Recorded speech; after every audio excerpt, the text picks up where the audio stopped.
সম্পূর্ণ ঘরে শুনশান নীরবতা, চলন্ত ফ্যানের ভন ভন আওয়াজ, আর তা বাড়ি লেগে মৃদু শব্দের প্রতিধ্বনি হচ্ছে দেয়ালে। প্রহরের নিঃশ্বাস আজরাহানের বুকে আছড়ে পড়ছে, উষ্ণ উত্তপ্ত শ্বাসে আবগাহন করছে আজরাহান। প্রহর স্থির নিশ্চল সমাহিত হয়ে আছে আজরাহানের বুকে। ঠান্ডা গাঢ় আর আবেগমাখা কণ্ঠে প্রহর বলল, রাহান ভাইয়া, দেরি হয়ে যাচ্ছে, যাবেন না? আজরাহান শান্ত স্বাভাবিক কণ্ঠে বলল, যাবো, তুই আগে চেঞ্জ করে নে। প্রহর এক ঝটকায় সরে আছে আজরাহানের কাছে থেকে, গড়গড় করে বলল, না, করব না। তাহলে কিন্তু আমি কি করবেন? খেয়ে ফেলবো তোকে। আমি বাইরে যাচ্ছি, তুই চেঞ্জ করে আয়। বললাম তো করব না, করব না, করব না। আজরাহান কিছু না বলেই বাইরে এসে দরজা লাগিয়ে দেয়। বদ্ধ দ্বারের ওপাশে কয়েকবার করাঘাত করলেও আজরাহান দরজা না খুলে বলল, যদি বিয়েতে যেতে চাস তাহলে তাড়াতাড়ি ড্রেস চেঞ্জ কর, নইলে আমি তোকে রেখেই চলে যাব। প্রহরের বেশ বিরক্ত লাগে। এই লোকটা সবসময় এমন কেন করে, অশুভ লোক। পুরো ম্যারেজ হল লোকে লোকারণ্য, সবাই যার যার কাজে ব্যস্ত। আজরাহানের সাথেই ঢোকে প্রহর। ওকে দেখে দৌড়ে আসে নুরাইশা। সাদা রঙের ওয়েস্টার্ন গাউন পরেছে সে। প্রহরকে ওর সাথেই নিয়ে যায়। ইনশিরা আর মার্শিয়াত পাশাপাশি দাঁড়িয়ে আছে। নীল রঙের কাতান পরেছে ইনশিরা, আর মার্শিয়াত খয়েরি রঙের শার্টের সাথে ব্রাউন রঙের ব্লেজার। বেচারি নির্ধার বেহাল দশা, নিরনকে থামানোই যাচ্ছে না। ওর কান্নার আওয়াজ সাউন্ড বক্সও হার মানে যাবে। নিরনকে কাঁদতে দেখে নির্ধার কাছ থেকে নিয়ে প্রহর সিঁড়ি বেয়ে উপরে আসে। বিশাল জায়গা জুড়ে ম্যারেজ হল। দোতলা হলের নিচের বড় দুইটা হল রুম। তার একটাতে বরকনের জন্য আসর সাজানো হয়েছে। নন্দিতাকে যেখানে রাখা হয়েছে সেইটা একটু ছোট রুম, পরে আনা হবে আসরে। এছাড়াও রয়েছে আরও পাঁচটা রুম। দোতলায় বড় করিডোর, সোজা খোলা বারান্দা। করিডোরের দুই পাশে 4টি রুম। অ্যাশ কালারের ওপর হালকা গোলাপি কালারের কাজ এর পাঞ্জাবি পরেছে আশফিক। দুই ভাই পাশাপাশি দাঁড়িয়ে নুরাইশার গতিবিধি লক্ষ্য করছে। একটা ফুলের ডালা নিয়ে এগোতেই একজন সার্ভিস বয়ের সাথে লেগে হাতে থাকা বোরহানির গ্লাস থেকে কিছু অংশ নুরাইশার গাউনে পড়ে যায়। বিক্ষিপ্ত কণ্ঠে নুরাইশা বলল, চোখে দেখেন না, দিলে তো আমার ড্রেসটা নষ্ট করে। সার্ভিস বয়টি ভয়ে ততস্থ হয়ে পড়ে। মিনমিনে স্বরে বলল, সরি ম্যাম, আমি দেখতে পাইনি। নুরাইশা ওয়াশরুমের কথা জিজ্ঞেস করতেই সার্ভিস বয় ওকে রুম দেখিয়ে দেয়। নুরাইশা বিদ্যুৎ গতিতে রুমে গিয়ে ঢুকতেই দেখে ওটা একটা ফাঁকা রুম। ওর শরীর রাগে রিরি করে ওঠে। দরজার লক ঘোরাতেই ও বুঝতে পারে তা বাইরে থেকে লক করা। কতক্ষণ মোচড়ামুচড়ি করেও দরজা খুলতে পারে না নুরাইশা। কারো শীতল কণ্ঠ শুনতে পায় নুরাইশা। কেমন আছেন হোয়াইট মারমেইড? ও ফিরে তাকাতেই দেখে আজরাহান দাঁড়িয়ে। হিম হয়ে আসে নুরাইশার দেহ পিঞ্জর। হৃদযন্ত্রটা ধরাস ধরাস করে কম্পিত হতে থাকে। কেঁপে ওঠে নুরাইশা। আজরাহানের চোখ দুটোতে আগুন জ্বলজ্বল করছে। ঠোঁটে তার স্মিত হাসি। আগুন ঝরা দু চোখ যেন কেমন নেশাক্ত। গা দিয়ে বেরোচ্ছে অ্যালকোহলের বিশ্রী গন্ধ। নুরাইশার প্রাণফাঁকি পাখা ঝাপটাতে শুরু করে। আজরাহান নেশাক্ত। যদি কিছু করে বসে। নুরাইশা প্রাণপণে লক খোলার চেষ্টা করছে। দরজায় ধরাম ধরাম করে হাত দিয়ে থাবা মেরেই যাচ্ছে, কিন্তু কোনো লাভ হলো না। ভয় পাচ্ছেন মারমেইড? আজরাহানের কণ্ঠ শুনেই পেছন ফিরতেই দেখে আজরাহান একদম ওর কাছে দাঁড়ানো। কেঁদে ওঠে নুরাইশা। আজরাহানের দুই হাত নুরাইশার দুই পাশে রেখে নেশাভরা কণ্ঠে বলল, ভয় পাবেন না মারমেইড, কেউ কিচ্ছু জানবে না। শুধু আপনি কোনো আওয়াজ করবেন না। আমার কাজ হয়ে গেলে আমি চলে যাব। নুরাইশার কান্নার আওয়াজ বাড়তে থাকে। অনুনয় করে বলল, প্লিজ আমাকে যেতে দিন, আই এম সরি। তা বললে কি হয়? এত বড় সুযোগ কি হাতছাড়া করা যায়? প্লিজ যেতে দেন আমাকে, প্লিজ। আগে আমার কাজ তো শেষ হোক। নুরাইশা কাঁদতে কাঁদতে দরজা ঘেঁষে নিচে বসে পড়ে। আজরাহান ও সাথে বসে পড়ে ওর। ঢুলো ঢুলো করছে ওর শরীর, যেন এখনই নুরাইশার ওপর পড়ে যাবে। নুরাইশা দুহাত জোর করে আবারও অনুনয় করতে থাকে। আজরাহান ঘাড় বাঁকিয়ে ওর মুখটা নুরাইশার কাছে নিতেই নুরাইশা একটা বিকট চিৎকার দিয়ে চোখ বন্ধ করে নেয়। থমথম করছে ঘর। শোষো আওয়াজের প্রতিধ্বনি হচ্ছে উত্তরের হাওয়ায়। নুরাইশার ঘন নিঃশ্বাসের আওয়াজ ভেসে আছে তারই কানে। থেমে থেমে ফুপিয়ে যাচ্ছে সে। আজরাহানের দিক থেকে কোনো সাড়া না পেয়ে ধীরে ধীরে অক্ষিপল্লব মেলে তাকায় নুরাইশা।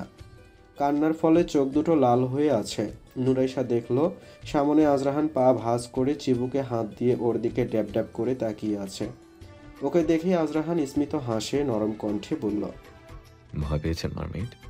ভয় পাবেন না, আমি এতটাও খারাপ ছেলে নই। আসলে কি হয়েছিল বলেন তো? সেদিন আপনি যা করেছেন আমি বেমালুম ভুলে যেতাম, কিন্তু পারিনি কেন জানেন? আপনার জন্য সেদিন প্রথমবার আমার মা আমার গায়ে হাত তুলেছে। আমি আমার মায়ের প্রিয় সন্তান নই, কিন্তু আমি তার অযোগ্য সন্তানও নই। আজরাহান কিছুক্ষণ থামে, একাধারে হেসকে তুলে যাচ্ছে নুরাইশা। আজরাহান আবারও বলল, সেদিন শুধুমাত্র আপনার সাথে কথা বলার জন্য আমি আপনার ঘরে গিয়েছিলাম। আপনি শাওয়ার নিচ্ছিলেন, আপনি টাওয়াল চেয়েছেন বলে আমি সেটা আপনাকে দিতে গিয়েছিলাম। বাট আলহাস, পা পিছলে আপনি আমার হাত টেনে ভেতরে নিয়ে গিয়েছেন, যেখানে আমার কোনো দোষ ছিল না। তারপরও সবার সামনে আপনি আমাকে ব্লেম করলেন। ভাগ্য ভালো ছিল নাবিন স্যার আমাকে বিশ্বাস করতো, তা না হলে সেদিন যে কি হতো বলেন তো। নুরাইশা টপাটপ আরও কয়েকটা ফোঁটা চোখের জল বিসর্জন দিল। আজরাহান বুক ফুলিয়ে একটা লম্বা শ্বাস নিল আবার, তারপর বলল, একটা সাদা কাগজে যদি কখনো এক ফোঁটা বৃষ্টির পানি পড়ে, তাহলে তার ছাপ কোনোদিনও যায় না, যতক্ষণ না পর্যন্ত তাকে পুড়িয়ে ভস্ম করা হয়। মানুষের সম্মানও ঠিক তেমন, একবার তাতে দাগ লেগে গেলে পৃথিবীর কোনো ডিটারজেন্ট তা মুছে ফেলতে পারে না। আমার মা সারা জীবন নারীদের সম্মান করতে শিখিয়েছে। হয়তো আমি একটু বেপরোয়া, কিন্তু তার মানে এই নয় আমি নীচ। আজরাহান ফোঁস করে একদম ছাড়ল, বিরস কণ্ঠে বলল, যান, আজকের পর আপনার আর আমার সব হিসাব বরাবর। আজকের পর থেকে আমার আর আপনার মাঝে আর কোনো সম্পর্ক নাই। কিন্তু মনে রাখবেন, কাউকে দোষ দেওয়ার আগে অন্তত একবার মানুষটার জায়গায় নিজেকে রেখে ভাববেন। যান আপনি। নুরাইশা শুনতে পায় ডোর লকের খচখচ আওয়াজ হচ্ছে। কেউ বাহিরে থেকে লক খুলে দিয়েছে, আর 1 মিনিটও দেরি না করে নুরাইশা উঠে দরজা খুলে চলে যায়। আজরাহান ক্ষণকাল সেখানেই বসে থাকে। শার্ট থেকে বিশ্রী গন্ধ আসছে। গা গুলিয়ে উঠে আজরাহানের। হলে আসার সময় এক্সট্রা শার্ট নিয়ে আসে, পাঞ্জাবি খুলে সেটাই পরে নেয়। গায়ে কয়েক ফোঁটা অ্যালকোহল ছিটিয়ে কিছু অংশ মুখেও মেখে নেয়। আর অভিনয়ে আজরাহান ছোটবেলা থেকেই মাহির। মোবাইলে কিছু একটা দেখে দাঁত কেলিয়ে হাসে আশফিক। আজরাহান এসেই ওর ঘাড়ে হাত রেখে দুষ্ট হাসি দিয়ে বলল, কেমন দিলাম বল? কি পারিসও আজরাহান, মারমেইড তো একেবারে ভয় শেষ। দুই ভাই গা দুলিয়ে হেসে ওঠে। আজরাহান ওর শার্টের বোতামে হিডেন ক্যামেরা লাগিয়ে রেখেছিল, যা বাইরে থেকে পর্যবেক্ষণ করেছিল আশফিক। হাসি বন্ধ করে আশফিক বলল, এইসব তো হলো, কিন্তু তোর ডিঙি নৌকাকে দেখতে পাচ্ছি না কোথাও। কোন সায়রে ভাসতে গিয়েছে সে? আজরাহান ভ্রু কুঁচকে কঠিন কণ্ঠে বলল, একদম বাজে কথা বলবি না, নিজের চিন্তা কর, শিরনির দিকে নজর রাখ। আজকাল যা শুরু করেছে, আবার না তোকে ছেড়ে তোর পাখি অন্য গাছে বাসা বাঁধে। আশফিকের হৃদয় গহীনে দমাদম ঢোল বাজতে থাকে। পুরোপুরি সত্য না হলেও আজরাহানের কথা বলা পুরোটা মিথ্যেও নয়। ইনশিরা আজকাল ব্যবহার তাকে যতটা অবাক করে, তার চেয়ে বেশি তার চিত্ত কাঁপিয়ে তোলে। সে তাকে ভালোবাসে, খুব বেশি ভালোবাসে। তাই কখনো সে তাকে জোর করতে চায়নি। চেয়েছে সে নিজে এসে তার ভালোবাসার নীড়ে সমাহিত হোক, কিন্তু তা আর হবে না বলে মনে হচ্ছে। ইনশিরা আর মার্শিয়াদের বাড়ন্ত নৈকট্য আশফিকের স্নায়ুকে ধীরে ধীরে দুর্বল করে ফেলেছে। দিনে শত কাজে ব্যস্ত থাকার পর রাতের নিস্তব্ধতা কাটানোর জন্য হলেও একটা নিজের মানুষ সবার প্রয়োজন। আশফিকও তাই চেয়েছিল, কিন্তু রাতের নিস্তব্ধতা এখন শুধু তাকে তাড়িয়েই বেড়ায়।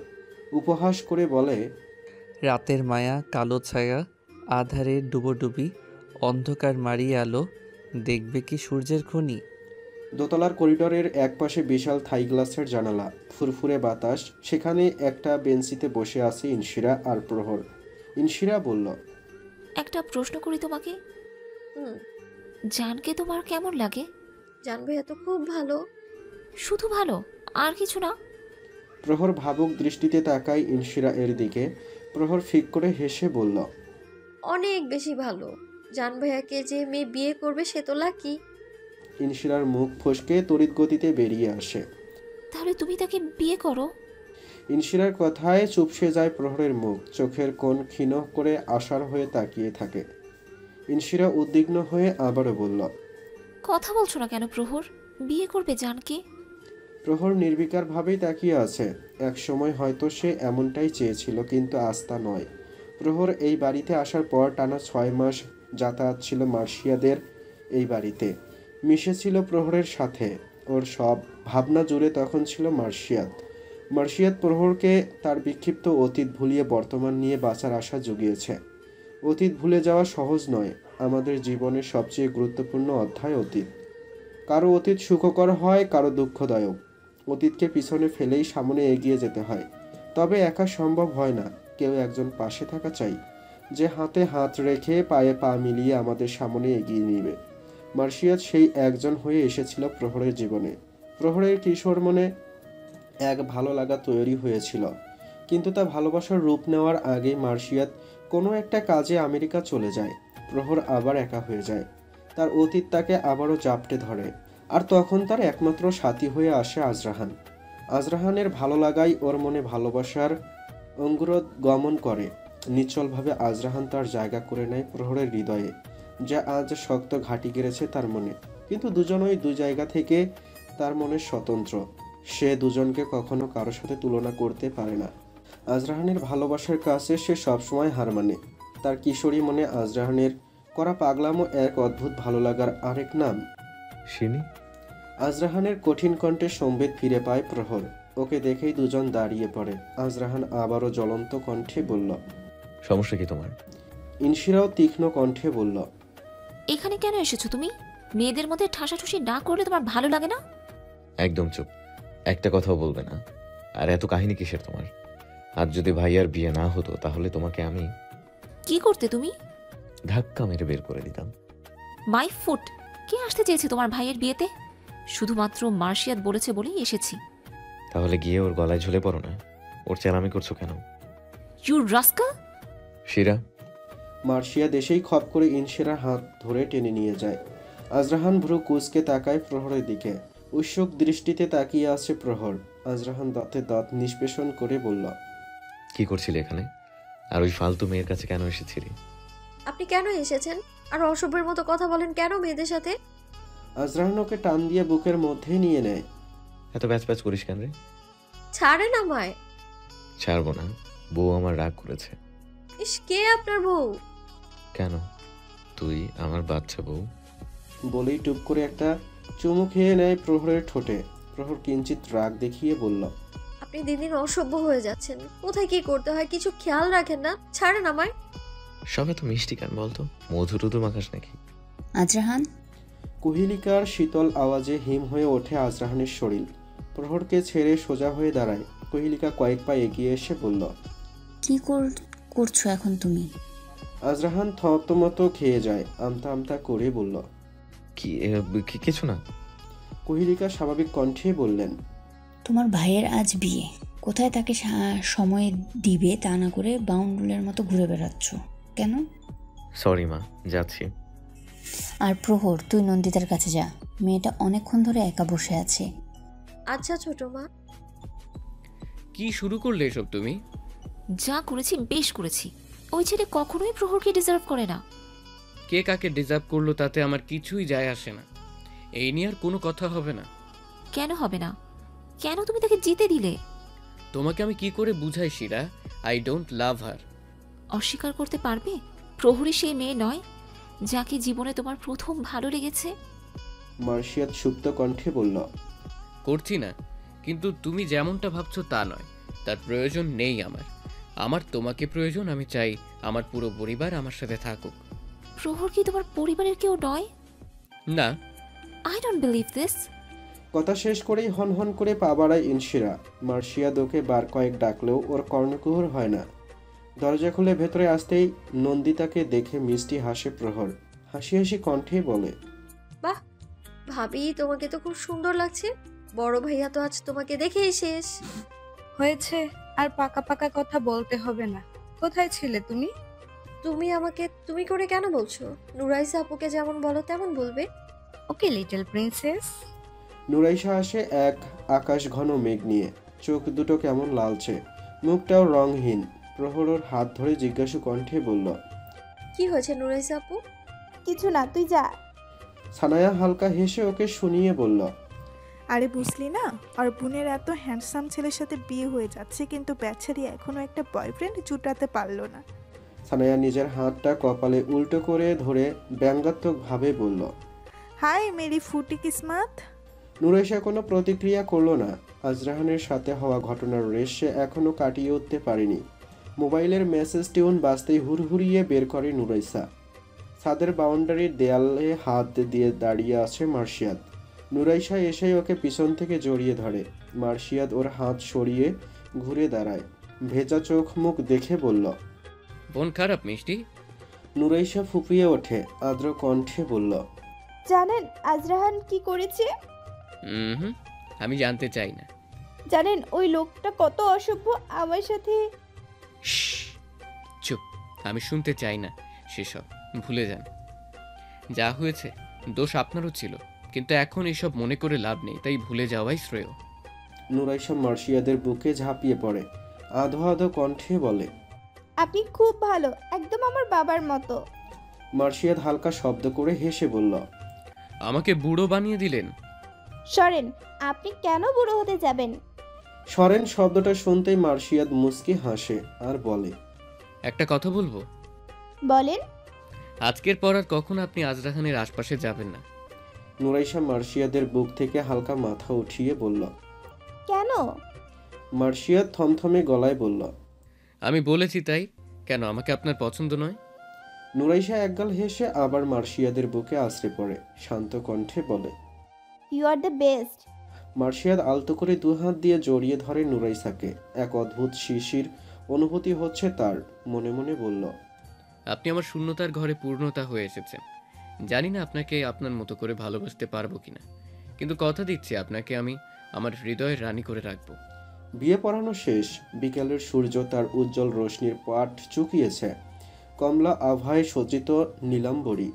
দূরের আত্মীয়রা অলরেডি যেতে শুরু করেছে, যেহেতু বৌভাত দুদিন পর।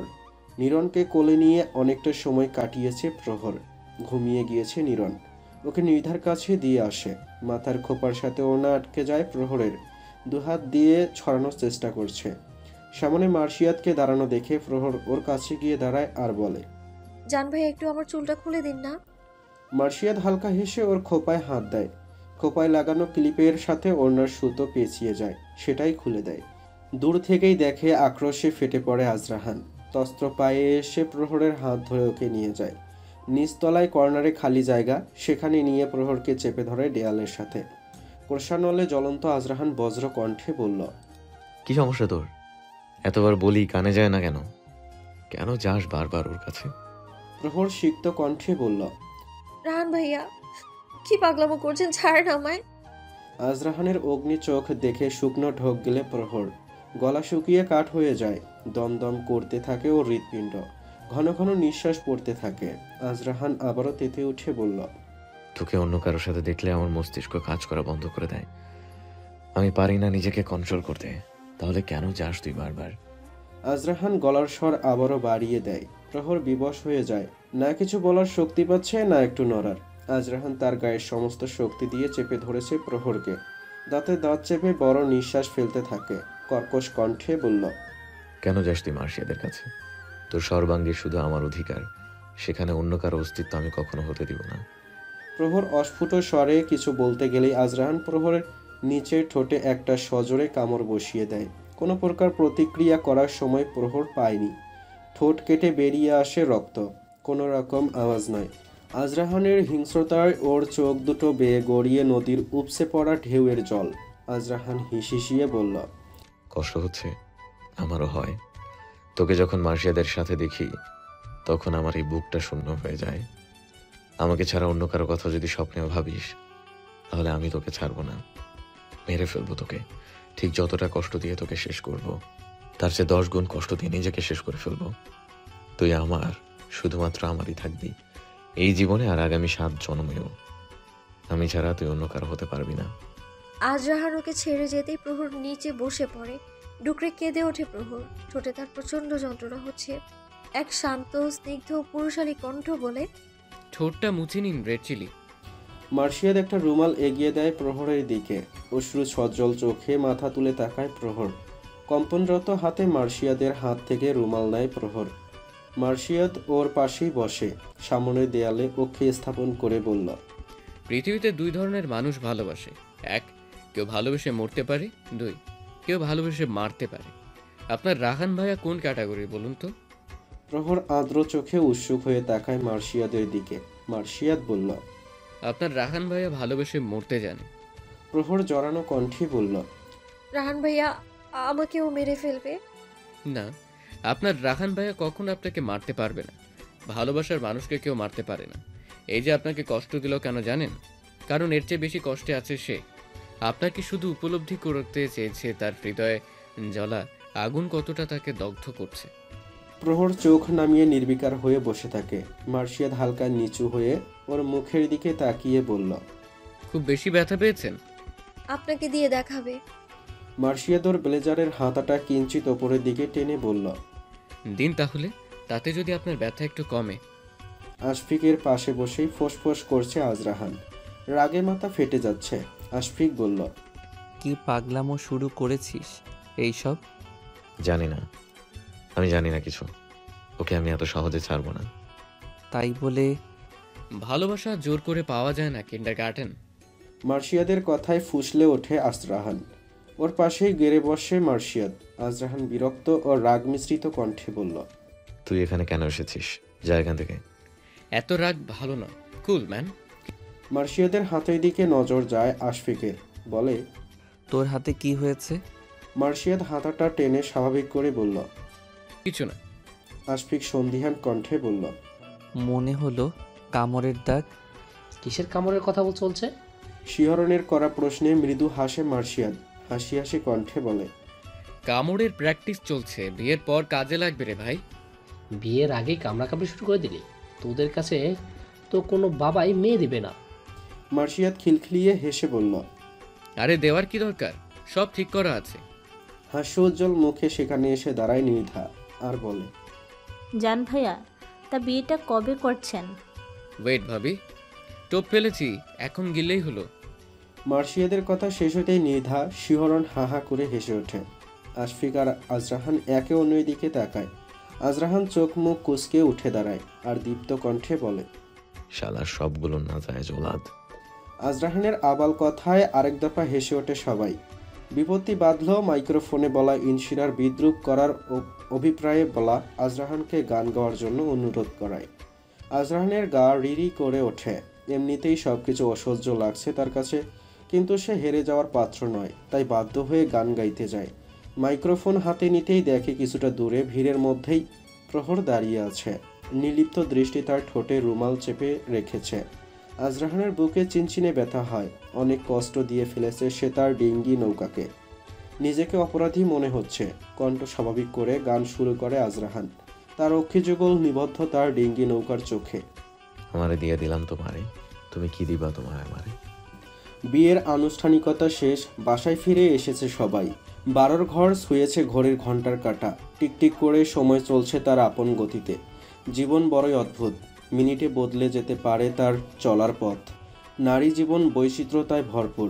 জন্মের পর থেকে যে মানুষগুলোকে ভালোবেসে জীবনের 3 ভাগের 1 ভাগ সময় অতিবাহিত হয়, সে মানুষগুলোকেই বৈবাহিক সম্পর্ক নামে এক নতুন সম্পর্কে জড়িয়ে পেছনে ফেলে আসতে হয়। আপন মানুষগুলো ছেড়ে পাড়ি দিতে হয় এক নতুন গন্তব্যে। অজানা অচেনা মানুষগুলোকে আপন করে নিতে হয়। তখন তাদের দুটো বাড়ি হয়, বাবার বাড়ি আবার স্বামীর বাড়ি। নারী আসলেই মহান সৃষ্টিকর্তার এক রহস্যময় সৃষ্টি। তারা সব পারে। তাদের কোমল হৃদয় যেমন মমতায় ভরা, তেমনি ক্ষেত্রবিশেষ বজ্রকঠোর। নারী অনেকটা পানির মতো, যে পাত্রেই রাখা হয় তার অনুরূপ ধারণ করে। শুভ্র বিছানায় গোলাপের পাপড়ি বিছানো। হালকা গোলাপি রঙের জামদানি পরে বসে আছে নন্দিতা। সানায়া, নুরাইশা, প্রহর ওকে ঘিরেই বসে আছে। ঘড়ির কাঁটায় ঢং ঢং ঘন্টা পড়তেই দরজায় করাঘাত পড়ে। সামান এসে দাঁড়িয়ে আছে। দরজা খুলতেই ওকে দেখে ঠোঁট চেপে হাসতে থাকে নুরাইশা আর প্রহর। ভ্রু কুঁচকে আদর জড়ানো কণ্ঠে সানায়া বলল। তুমি এখানে? সামান ভ্রু নাচিয়ে গম্ভীর কণ্ঠে বলল। আমি এখানে মানে? এটা তো আমার রুম। নুরাইশা ফিক করে হেসে উচ্ছ্বাসিত কণ্ঠে বলল। তা তো জানি দুলাভাই, কিন্তু আজ যে আপনার এই ঘরে থাকা হবে না। সামান বেগতিক হয়ে পড়ে। এমনিতেও মেয়েদের সাথে ও বেশি কথা বলতে পারে না, তার উপর ছোট বোনের সাথে একমাত্র শালিকা দাঁড়ানো। হেমন্তের শেষ, শীতের কাঁপন শুরু হবে বলে ঠান্ডা ঠান্ডা পরিবেশেও দরদর করে ঘামছে সামান। ওর অসহায় মন আজরাহানের পথ চেয়ে আসে। জড়ানো কণ্ঠে বলল, আসলে আসলে ভাইয়া বলতে চাইছে ভাবির যদি একা ভয় করে আপনি ওর সাথে থাকতে পারেন। আমার ভাই যথেষ্ট সুবিবেচক, কাউকে অবশ্যই নিরাশ করবে না। কি বলো ভাইয়া? আজরাহানের কথায় বুক ভরে চোখ বুজে এক নিঃশ্বাস নিল সামান। প্রশান্তিতে ভরে গেছে তার মন। কিন্তু আজরাহানের কথা শুনতেই চোখ মুখ বাঁকায় নুরাইসা। প্রদীপ্ত কণ্ঠে নুরাইসা বলল, আপনি আপনি এখানে কেন এসেছেন? এখানে আপনার কি কাজ? পাশে আশফিকও দাঁড়ানো। নুরাইসার কথা শুনেই একগাল হাসি আশফিক বলল, কলেজে না হয় আমরা তোমার স্যার, এখানে কিন্তু আমরা তোমার বেআইন। আর বড় ভাইয়ের শালির উপর ছোট ভাইদের কিন্তু একটা অধিকার আছে। কথাটা কিন্তু পুরোপুরি সত্য। মার্শিয়াদের স্নিগ্ধ আওয়াজে স্বস্তি পায় নুরাইসা। ছায়ানার চোখ জলজল করে ওঠে। বুক জুড়ে এক স্নিগ্ধতা বিরাজ করে। গত 3 বছর ধরে তার সুপ্ত ভালোবাসার প্রাণদেব সে। মুখ ফুটে কখনো বলতে পারেনি। মার্শিয়াদকে দেখেই সানায়ার এক অন্যরকম অনুভূতি হয়। তার ব্যাখ্যা সে জানে না। তা অবর্তনীয় এক সুখানুভাব। আশফিকের কথায় সম্বিত ফেরে সকলের বলল, তো এখন কি করা যায় বলেন বেআইন সাহেব? আমাদের ভাইকে কি ভেতরে যেতে দিবেন নাকি আমাদেরই কিছু করতে হবে? নুরাইসা তপ্ত কণ্ঠে বলল, এইটা কি ধরনের কথা? আপনারা কেন ভিতরে যাবেন? তাহলে আমাদের ভাইকে যেতে দিন। আশফিক ভাইয়া, দিস ইজ নট ফেয়ার। তুমি ভাইয়ার পক্ষ কেন নিচ্ছ? সানায়ার করা প্রশ্নে হেসে ওঠে আশফিক। বলে, আমাকে কি তোর মেয়ে পক্ষ মনে হয়? তাই বলে তুমি? ওই চেংড়ি, তুই এত কথা বলিস কেন রে? বেরো এখান থেকে। আজরাহান ধমকে ওঠে সানায়াকে। সামান অসহায়ের মতো দাঁড়িয়ে আছে। ভীষণ লজ্জা পাচ্ছে সে। ছোট ভাই বোনদের সামনে কি বিশ্রী ব্যাপার। অধর কোণে হাসি টেনে মার্শিয়াদ বলল, আমাদের সমস্যা নেই, আপনারা বললে আমরা বর নিয়ে চলে যাই, পরে দরকার পড়লে ডাকবেন। শক্ত কণ্ঠে নুরাইসা বলল, এইটা আবার কি কথা? বর নিয়ে যাবেন কেন? তো আপনারা বরকে ভিতরে যেতে দিচ্ছেন না কেন? জানেন তো এই রাতের ভোর খুব তাড়াতাড়ি হয়, শুধু শুধু ভাবিকে কষ্ট দিচ্ছেন। নুরাইসা মুখ বিকৃত করে। কি বলে এই লোকটা? সময়ের এত চিন্তা তো দেনা পাওনা আগে শেষ করো।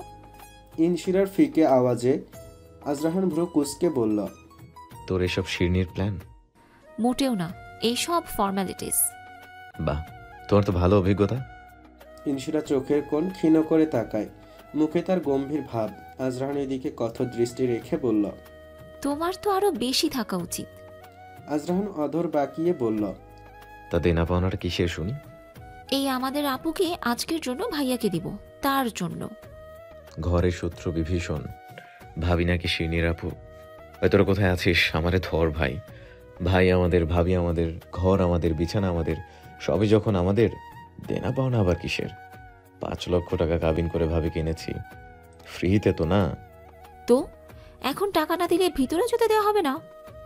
আবায়া উঠ বাহারকে নিচ মে, টাকার জন্য এত কিছু? আজরাহান কিছুতেই টাকা দেবে না। তার এক কথা, কাবিনে টাকা শোধ করা হবে রাতেই। তাই বাড়তি কোনো খরচ সে করতে পারবে না, মানে দেবে না। ইনশিরা নুরাইসাও ছাড়ার পাত্রী নয়। দরজা আগলে দাঁড়িয়ে আছে। সামানের অস্বস্তি হচ্ছে, কিছু বলতেও পারছে না। ঠায় রোবটের মতো দাঁড়িয়ে আছে। মুখে তার বিরক্তির ছাপ স্পষ্ট। ঘরের ভেতর থেকে মিটিমিটি হাসছে নন্দিতা। পাশেই স্থবির হয়ে বসে আছে প্রহর। নন্দিতা মৃদু স্বরে বলল, কি হয়েছে প্রহর? শরীর খারাপ লাগছে? আর তোর ঠোঁটে কি হয়েছে? ইস, কেমন কাল শীতে পড়ে গেছে। ব্যথা পেলে কি করে? নন্দিতার করা এত প্রশ্নের জবাব প্রহরের একদম দিতে ইচ্ছে করছে না। বিরস কণ্ঠে বলল, আমার ভালো লাগছে না, আমি ঘরে যাব। নন্দিতারও বেশ খারাপ লাগছে। সে কখন থেকে দেখছে প্রহর ঘাপটি মেরে বসে আছে। মুখটাও একদম শুকনো, আর চোখগুলো কেমন দেবে গেছে ভেতরে, কেমন বিবর্ণ দেখাচ্ছে। হয়তো ঘুমের প্রয়োজন। নন্দিতা বিপাকে পড়ে। একে নতুন বউ, আর ওরা যা শুরু করেছে কিছু বললে হিতের বিপরীত হতে পারে। প্রহর বিছানা থেকে আলগোছে নেমে আসে।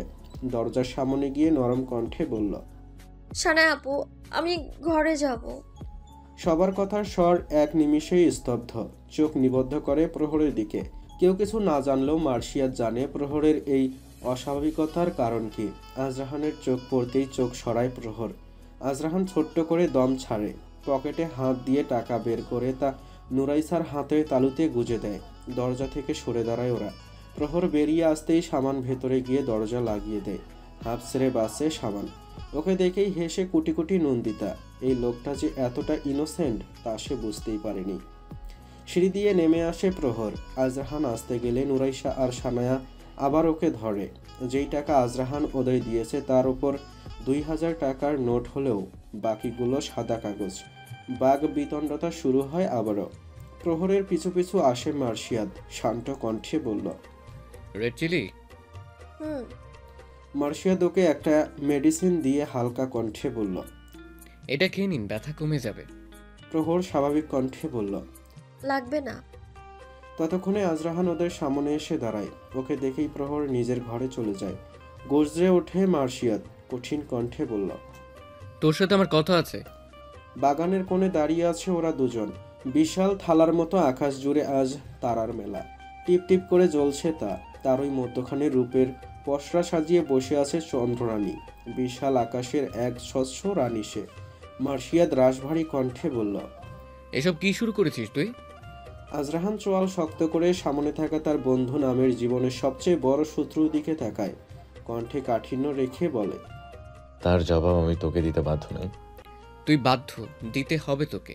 সে তোর একার সম্পত্তি নয়।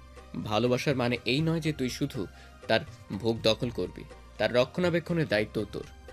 আজরাহান রুদ্র শ্বাসে বলল, ভোগ দখল দায়িত্ব এসব তোর মুখে মানায় না। কি চাস তুই বলতো? আমি যতই চাই আমাদের সম্পর্কটা ঠিক হোক, তুই ততবারই তাতে বিষ ঢেলে দিস। আজরাহান, একদম চুপ, আমি কিচ্ছু শুনতে চাই না। মার্শিয়াদ কণ্ঠে নম্রতা এনে বলল, শুনতে তোকে হবে। ভুলে যাস না রেড চিলি তোর কাছে কারো দেওয়া আমানত, যার উপর তুই জোর খাটাচ্ছিস। কার আমানত? কিসের আমানত? আই ডোন্ট কেয়ার, ও শুধুই আমার। মার্শিয়াদ ঠোঁট দুটো ফাঁক করে একদম ছাড়ে। শীতল কণ্ঠে বলে, আই থিঙ্ক ভুল আমার হয়েছে। আমার তাকে ছেড়ে যাওয়া উচিত হয়নি। আসলে কি বলতো, আমি ভেবেছি আমি তাকে ডিজার্ভ করি না। তুই করিস, তুই পারবি তাকে তার হারানো সুখ ফিরিয়ে দিতে, কিন্তু আই এম রং। কাউকে ভালোবাসলে আগে তাকে ভালো রাখা শিখতে হয়। আজরাহান ক্ষিপ্র কণ্ঠে বলল, ওকে নিয়ে তোর চিন্তা করতে হবে না, আমি সামলে নিব ওকে। আই নো, বাট তুই আজ যা করেছিস তার কি ব্যাখ্যা আছে তোর কাছে? শুধুই কি জেলাসি? কি বলতে চাস তুই? আমরা যখন কোনো ফুল গাছ লাগাই তখন এইটা ভেবে লাগাই যে একদিন সে আমাদের কষ্টের ফল দেবে, ফুলের সৌরভে ভরিয়ে দিবে আমাদের প্রাঙ্গণ। কিন্তু সেই সৌরভের জন্য আমাদের তার পরিচর্যা করতেই হয়, নাকি রোদে পুড়ে বৃষ্টিতে ভিজে তাকে নিঃশেষ হতে দেব? ঠিক তেমন ভালোবাসার বিনিময়ে ভালোবাসা পেতে হলে একটু বিশ্বাস করতেই হয়। বিশ্বাসবিহীন যে কোনো সম্পর্ক তাসের ঘরের মতো, হালকা হাওয়াতেই তা উড়ে কোথায় গিয়ে পড়বে তা ভাবা মুশকিল। আজরাহান নিরুত্তাপ। সে জানে আজ যা সে করেছে তা ভুল ছিল। সবকিছুর ঊর্ধ্বে সে মার্শিয়াদকে কোনোভাবেই প্রহরের আশেপাশে সহ্য করতে পারে না। মার্শিয়াদ আবারও বলল, আমি আমার হাত গুটিয়ে নিয়েছি, তার মানে এই নয় যে আমি তার ছায়া হওয়া ছেড়ে দিয়েছি। আমি এখনো বলছি সে শুধুই তোর। প্লিজ বিলিভ হার, তোকে তার প্রয়োজন। এভাবে চলতে থাকলে তুই তাকে হারাবি। মার্শিয়াদ হালকা হাসলো, আবার বলল, তুই আজ যা করেছিস তার জন্য সে তোকে ক্ষমা করলেও আমি কখনো করব না। সে আমার বন্ধু নয়, তার চেয়েও বেশি। সে আমার প্রেয়সীও নয়, তার চেয়ে কম। বাকিটা তুই বুঝে নে। কিন্তু আজকের পর কারণে যদি তার চোখ দিয়ে এক ফোঁটা পানি পড়ে, তাহলে আই প্রমিস ইউ তুই তাকে হারাবি সারা জীবনের জন্য। চলি আমি, তোর আর আমার মাঝখানে সেতু বন্ধন সে। এভাবে ছিঁড়ে যেতে দিস না। ভালো থাকিস। টাইম ইজ ইয়োর নাও। রাতের মায়া কাটিয়ে ভোরে স্নিগ্ধ আলো ভরে তুলছে চারপাশ। মৃদু রোদের ঝলমলে আলো চিকচিক করছে গাছের পাতা। হালকা মৃদু বাতাস বয়ে চলছে। রাতে ভালো ঘুম হয়নি প্রহরের। সকাল সকাল ঘুম ভেঙে যাওয়ায় ফ্রেশ হয় ভোরের স্নিগ্ধতার আবগাহন করছে সে। প্রহর। কারো নির্নিমেষ নরম কণ্ঠে পিছন ফিরে তাকায় প্রহর। আজরাহান দাঁড়িয়ে আছে। চোখ দুটো ফুলে ফেপে উঠেছে, চুলগুলো আলুথালু। চোখের নিস্তাটেও কেমন ডার্ক সার্কেল পড়ে আছে। আজরাহানকে দেখেই ওকে পাশ কাটিয়ে চলে আসে প্রহর। আজরাহান আবারও শক্ত কণ্ঠে বলল, প্লিজ দাঁড়া, দাঁড়া ডিঙি নৌকা, একবার আমার কথা শোন। প্রহর ঘুরে দাঁড়ায়, বিরস দৃষ্টিতে আজরাহানের দিকে তাকায়। কোনো প্রতিক্রিয়া সে করে না। আজরাহান দীপ্ত পায়ে ওর সামনে গিয়ে প্রহরের হাত দুটো ধরে বলল, প্লিজ, আই এম সরি, রাগের মাথায় তোর সাথে আমি। প্রহর এক ঝটকায় হাত সরিয়ে দেয়। দাঁত মুখ খিচিয়ে রুদ্ধ কণ্ঠে বলল, কিসের এত রাগ আপনার? কেন এমন করেন আপনি আমার সাথে? যখন যা ইচ্ছে তাই করেন কেন? আমি কি আপনার খেলার পুতুল? আজরাহান ভেজা কণ্ঠে বলল। আমি তোকে ভালোবাসি প্রহর। প্রহর 2 হাত দিয়ে কান চেপে ধরে উত্তেজিত হয়ে বলল। চুপ করেন আপনি, চুপ করেন। আপনি কখনোই আমায় ভালোবাসেননি, শুধু চেয়েছেন আমার উপর অধিকার খাটাতে। আজরাহান প্রহরের কাছে ওর 2 হাত দিয়ে প্রহরকে ঘাড়ের কাছে হাত রেখে বলল। আমি মানছি আমার ভুল হয়েছে, প্লিজ একবার আমার সিচুয়েশনটা বোঝ। কিছু বোঝাতে চাই না আমি, কিচ্ছু না। আপনি আর কখনো আমার কাছে আসবেন না। প্রহর থামে, চিৎকার করে কথা বলায় ওর বুকের উপরে অংশ ওঠানামা করছে। ফোঁস করতে থাকে প্রহর, তারপর ধীরে ধীরে শান্ত নিশ্চল হয়ে পড়ে। নেত্রনীর উপচে পড়ছে, কপালের 2 ধারে যেন মুষলধারে বাদল ধরছে। আজরাহান প্রগড় দৃষ্টিতে তাকিয়ে আছে। ওর বুকের ভেতর ভীষণ যন্ত্রণা হচ্ছে, এক নাম না জানা যন্ত্রণা। পিষে যাচ্ছে আজরাহান তার রাগের জাতাকলে। কেন সে নিজেকে কন্ট্রোল করতে পারে না? বুক ভারী হয়ে আসে আজরাহানের। তার প্রেয়সীর চোখের জলে যে তার হৃদয় পুড়ে, তা কি করে বোঝায়? প্রহর নরম, শান্ত ও আর্দ্রতা জড়ানো কণ্ঠে বলল। কেন এমন করেন আপনি আমার সাথে? আমি আপনাদের আশ্রিতা বলে? তাহলে বলেন আমি চলে যাই। প্লিজ একবার আমার কথা শোন। আজরাহান ওকে ধরতে গেলেই প্রহর সিটকে সরে পড়ে, রুদ্র কণ্ঠে বলল। আপনি ছবির নামে একদম না। জান ভাইয়া বলেছে আপনি আমাকে ভালোবাসেন, মিথ্যে বলেছে জান ভাইয়া। আপনি শুধু আমাকে দয়া করেছেন, আমি চাই না আপনার দয়া। আমি চলে যাব এখান থেকে, চলে যাবার কখনো আসবো না। আজরাহানের উত্তরের অপেক্ষা প্রহর করেনি, চলে যায় সেখান থেকে। অস্ফুটভাবে আজরাহান বলল। তুই আমাকে ছেড়ে গেলে তোর রাহান ভাইয়া 5 মিনিট ডিঙে নৌকা। এত বড় সাজা তুই আমাকে দিস না। পারবো না আমি তোকে ছাড়া থাকতে, একদম পারবো না। ছাদের এক পাশে থাকা ফুলের টবগুলোতে একের পর এক লাথি মারতে থাকে আজরাহান। 2-1টা উঠিয়ে আছড়িয়ে ভেঙে ফেলে, টেনে ধরে নিজের চুল, হাত দিয়ে মুখ কসলাতে থাকে। কি করবে সে এখন?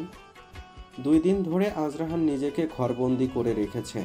একবেলা খেলে অন্য বেলা ঘুমিয়ে কাটায়। প্রহরের মুখোমুখি হয়নি এই 2 দিনে একবারও। প্রহরও আজরাহানের ঘরের দিকে পা বাড়ায়নি। কুহিলিকা ছেলের এমন অস্বাভাবিক আচরণে ঘাবড়ে যান।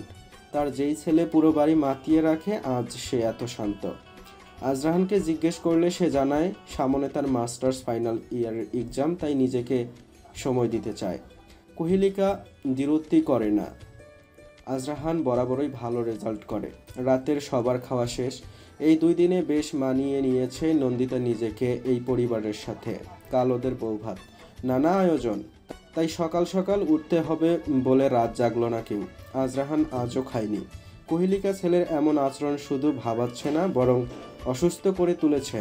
কিন্তু সামানের বিয়ের ঝামেলা মিটার আগে সে এইসব নিয়ে ভাবার সময় পাচ্ছে না। আজরাহানের জন্য খাবার বেড়ে তা টেবিলের ওপর রাখে নন্দিতা। প্রহর রান্নাঘরেই ছিল। নন্দিতা ওর কাছে গিয়ে অনুনয়ের স্বরে বলল। একটা কাজ করবি প্রহর? বলো না। আরজাহানের খাবারটা ওর ঘরে দিয়ে আসবি।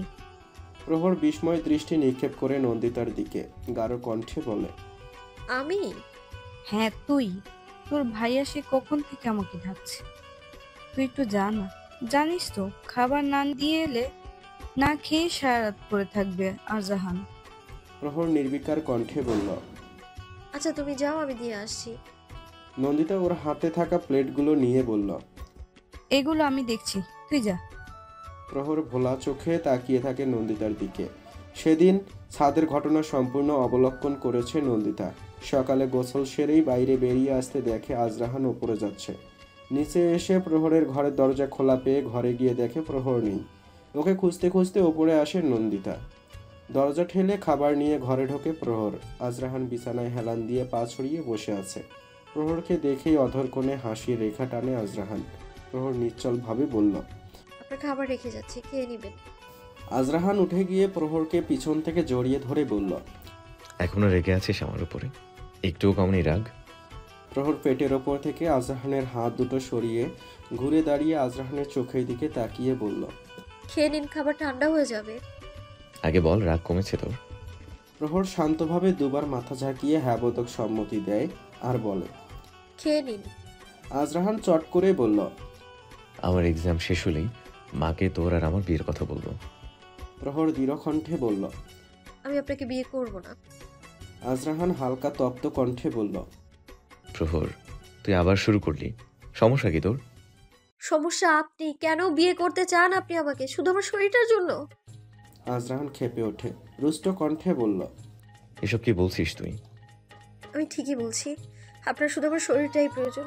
আপনারা সব পুরুষরাই এক। এই যে আপনি আমাকে পাওয়ার জন্য পাগল হয়ে আছেন, কিন্তু বিয়ে হলে আর ভালো লাগবে না আপনার আমাকে। আজরাহান প্রদীপ্ত কণ্ঠে বলে, কি আজে বাজে কথা বলছিস এসব? আমি তোকে ভালোবাসি। জানি এখন আপনি এই কথাটাই বলবেন, কিন্তু বিয়ের পর সবাই বদলে যায়। ভালোবাসার মানুষগুলো তখন পুরনো হয়ে যায়, তখন আর তাদের ভালো লাগে না, নতুন কাউকে লাগে তাদের। নিঃশেষ হয়ে যায় ভালোবাসা, বেঁচে থাকে শুধুমাত্র চাহিদা। আজরাহান ফোঁস করে একটা শ্বাস ছাড়ে, বিগলিত কণ্ঠে বলে, ভালোবাসা কখনো নিঃশেষ হয় না। ভালোবাসার রং বদলায় কারণে অকারণে। তুই যত ভালোবাসবি ভালোবাসার রং তত গাঢ় হবে, রাঙিয়ে দিবে তোর জীবন। আমি তোকে সেভাবেই ভালোবাসবো প্রহর। আমার ভালোবাসা কখনো নিঃশেষ হবে না। তা ধ্রুব তারার মতো সত্য। তার রং আকাশের রং ধনুকে হার মানাবে। না, আমি বিশ্বাস করি না। একবার বিয়ে হয়ে গেলে আপনি আমায় ছুঁড়ে ফেলে দিবেন, আমাকে আপনার আর ভালো লাগবে না। আমি করব না আপনাকে বিয়ে, কাউকে করব না, আমি কাউকে না। আজরাহান আর কিছু বলতে পারেনি। প্রহরের কথায় যে কষ্ট প্রকাশ পেয়েছে তা তীরের মতো বিঁধে যায় আজরাহানের বুকে। কেন এত সংশয়? কেন ওর মনে হয় বিয়ের পর ভালোবাসা থাকে না? নিজের ঘরে এসে দরজা লাগিয়ে বসে পড়ে প্রহর, ঝরঝর করে কাঁদতে থাকে।